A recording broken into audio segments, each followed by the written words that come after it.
the Kolkata Knight Riders, an interesting side.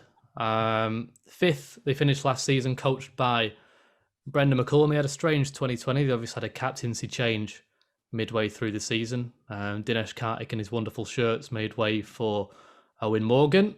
And it was an on and off season. There was a couple of injuries, like Andre Russell wasn't at full fitness. I look at their team and I think they've got quite good bench strength, but there's a couple of places where they definitely need to improve. I look at the death bowling as one of those, where there's just not a lot going on at all. Yeah, I actually don't. Not overly convinced by them either, and particularly their recruitment and retention strategy. I'm not sure about. They lacked massive batting stability last year, around 17 balls per dismissal in the tournament. They really struggled in the power play as well. Lacked stability in middle overs, and they're problems that needed to address. And I don't think that they have done.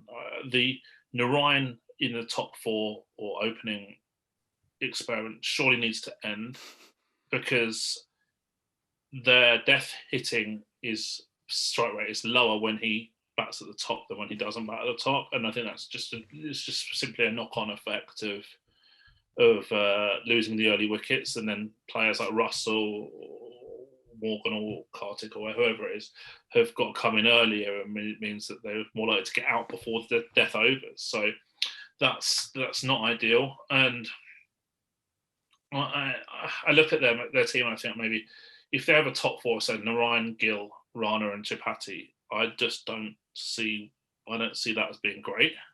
And then you've got three players who probably all want to be finishers, in Morgan, Karthik and Russell. So they all can't be finishers all at the same time. So have you got three players between 5 to 7 who all want to bat 6? Probably. So yeah, I'm not convinced. I don't know. I don't see their bowling pulling up any trees either. We've seen Russell's bowling output be pretty uninspiring over the last year or two. Cummins, probably you would say, didn't perform as well as was expected, particularly based on his price tag last year. Nagakotti and Mavi have had pedigree from an under-19 level, but haven't really realised that potential. Obviously, in Nagakotti's instance, he's had injury problems. Varun Chakravarti did well. I think he's probably still got some more upside to give. And then you've got Narayan, who's now kind of turned into a bit of a defensive spinner, whose economy is good, but lacks that wicket-taking threat compared to a lot of other spinners. So I look at their bowling and I'm uninspired. Harbhajan, I don't really see the need for, unless they drop Narayan and go structure up their overseas a little bit differently, because there's basically no point in picking two off spinners pretty much ever, unless you're playing a team who've got like 5 left-handers in the top 7.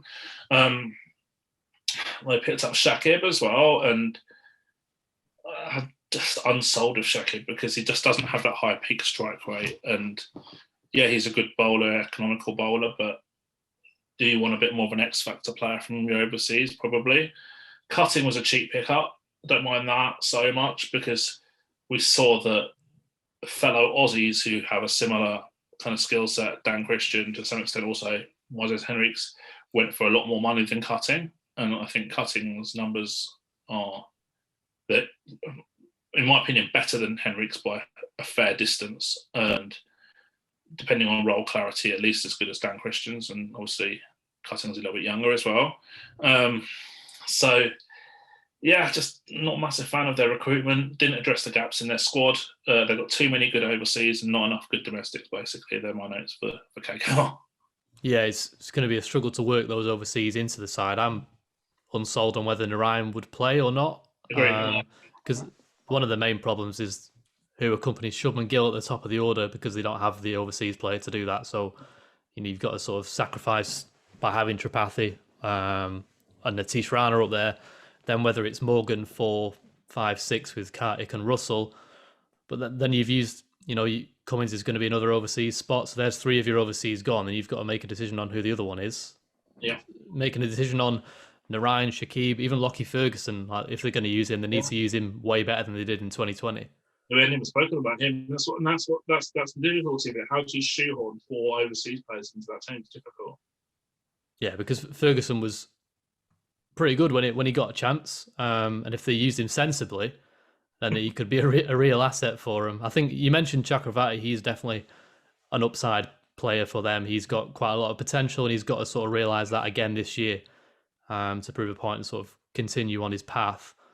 And I think the same with using those finishers in the middle order with Kartik, Russell, and Morgan. That's definitely going to be key to the balance of their side. One thing I do look at is I've put it down here. I've got which average domestic pace bowler supports the overseas pace bowlers.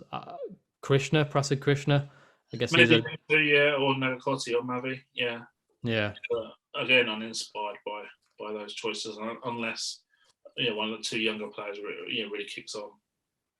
Where would you anticipate them finishing this year? Again, similar spot, 4th, 5th, 6th? Yeah, probably, yeah. The thing is, on their day, they've got a team who couldn't beat anybody. But putting it together 8 times in a 14-match group stage is a lot more difficult than beating anyone on their day. And I don't think that they've addressed the issues that they had last year. And so, yeah, for that reason, 5th or 6th.